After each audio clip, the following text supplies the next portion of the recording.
Chicago and Miami. They're 1,600 miles apart, but imagine if you could take a train between the two.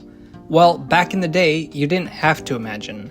The Amtrak Floridian, which was a successor of the Pennsylvania Railroad's South Wind, connected Illinois with Florida, running through cities like Indianapolis and Nashville. It took 38 hours, with passengers spending 2 nights on the train. Sadly, in 1979, the curtain closed on the Floridian, and Chicago has been without a direct train connection to the Sunshine State ever since. Fast forward 45 years. It's 2024, and there are serious talks of a Chicago-Miami train returning. And no, I'm not talking about the Federal Railroad Administration's long-distance study, which is studying the potential revival of this route. I'm talking about something else entirely. If you've spent any time on the train side of the internet, and let's face it, you're already here, you may have heard rumors that Amtrak might combine the Capital Limited with the Silver Star. Wait, what? Slow down. Combining the what and the who? Here, let me introduce our 2 main characters today. This is the Capital Limited. It runs daily from Chicago to Washington, D.C. through cities like Cleveland and Pittsburgh, taking 1 night to complete the 760 miles between the Windy City and the capital. Amtrak's Capital Limited debuted in 1981, but it somewhat follows the route of the famous Capital Limited trains that were run by the Baltimore and Ohio Railroad. And this is the Silver Star. It's one of only 2 daily Amtrak trains that serve the state of Florida. The other is the Silver Meteor.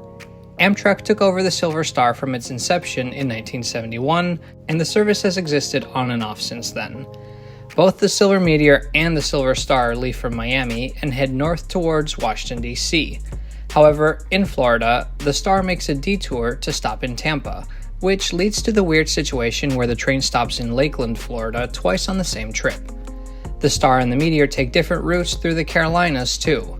But the next day, the Star arrives in Washington, D.C., and here the diesel locomotive is replaced by an electric one, and the Silver Star finishes its trip in New York City, stopping in places like Baltimore and Philadelphia along the way. So the Capital Limited and the Silver Star are 2 very different trains. Where is this coming from that they would be combined into one train? Well, let's pull up the Amtrak website, and let's try something. If we book a ticket from Tampa, and then now let's add New York Penn.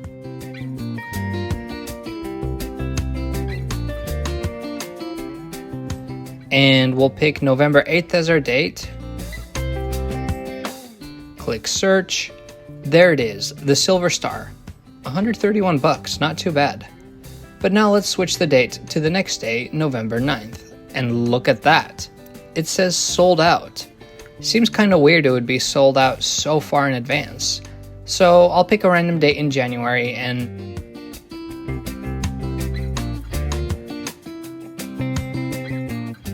oh, it still says sold out. But if you try to book it to DC, you're fine. So clearly it's not actually sold out. It's just not running starting November 9th.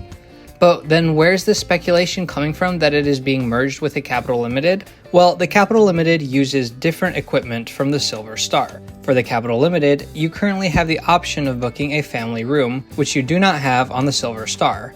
This option remains available until November 9th, but starting on the 10th, it disappears. That's right when the first train out of Miami would have arrived in Chicago.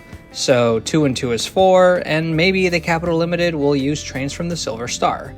Which, if implemented, would mean that there would be a new long-distance train running between Chicago and Miami via Pittsburgh and Washington, D.C., assuming Amtrak doesn't make people get off the train in D.C. and then get back on. This train would leave Chicago in the evening, arrive in Washington around the midday, and then arrive in Miami early the next evening. In the other direction, trains would leave Miami late in the morning, arrive in D.C. the next midday, and then in Chicago early in the morning the day after that. In both directions, it would be a 2-night train. The big question, of course, why would they do this? Well, there's 2 main reasons. The first reason is that starting in November, Amtrak is going to perform some maintenance work on the East River tunnels in New York. These tunnels are super busy since they are used by trains between New York Penn Station and the Sunnyside Yard in Queens. With the tunnels under maintenance, they have to significantly reduce the number of trains that pass through it. Rerouting the Silver Star is an easy way to contribute to that. But an equally enticing reason for Amtrak has to do with rolling stock. See, currently the Capital Limited uses Superliner cars. These are double-deckers, some of the most comfortable trains that Amtrak has. They are the standard for trains west of Chicago, like the famous California Zephyr or the iconic Coast Starlight. But in the eastern United States, Superliners are not very common. Besides the Capital Limited, they only run on the Auto Train. Why?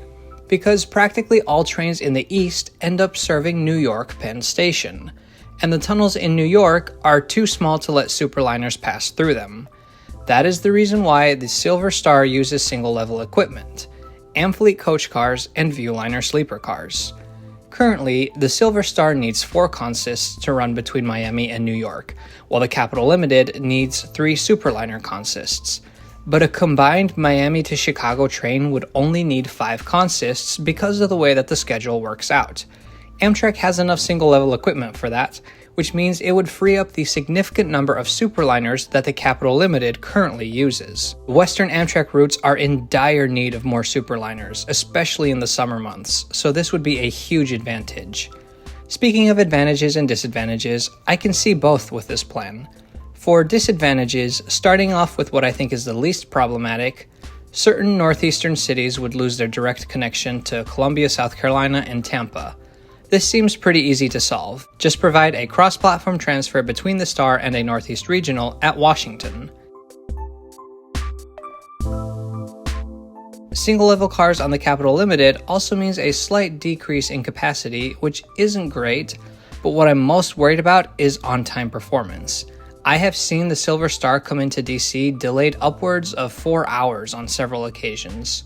The Capital Limited is scheduled so that if you're leaving DC, you can get to Pittsburgh by midnight and to Chicago before the next workday begins. If the train has already been traveling for hundreds of miles before DC, the risk of it being severely delayed is much higher. And that, of course, is a major downgrade for current passengers. Of course, this also applies vice versa. But there are advantages. I already mentioned that routes that need more Superliners would get them. Also, there is the bonus of a, quote, new Amtrak connection in a time in November where we may all be very depressed by all the other news that we hear. But most importantly, for sleeper passengers, the Silver Star currently has real food in the dining car, while the Capital Limited has microwaved flex dining. Ugh. A combined train will likely mean, finally, some decent food between DC and Chicago. So these are all still rumors. There hasn't been any official press release, but it is a serious possibility, and it leaves me with one question. What will this train be called? The Silver Capital? Capital Star? I would not want to see it being called the Floridian because I think we should save that name for a future train that would use the original Floridian route through Nashville. But if this combined train does happen, it means that we might have to say goodbye to Superliners on the Capital Limited, so we need to ride them while we still can. Subscribe to Trains Are Awesome because this Saturday we are releasing a trip report of our very first time riding the Capital Limited. It will also be our first time ever featuring Amtrak's roomette accommodation. You will not want to miss this. Thank you so much for watching today. Would you want to see this train become a reality? Would you ride it? Let me know in the comments below. We'll see you next time.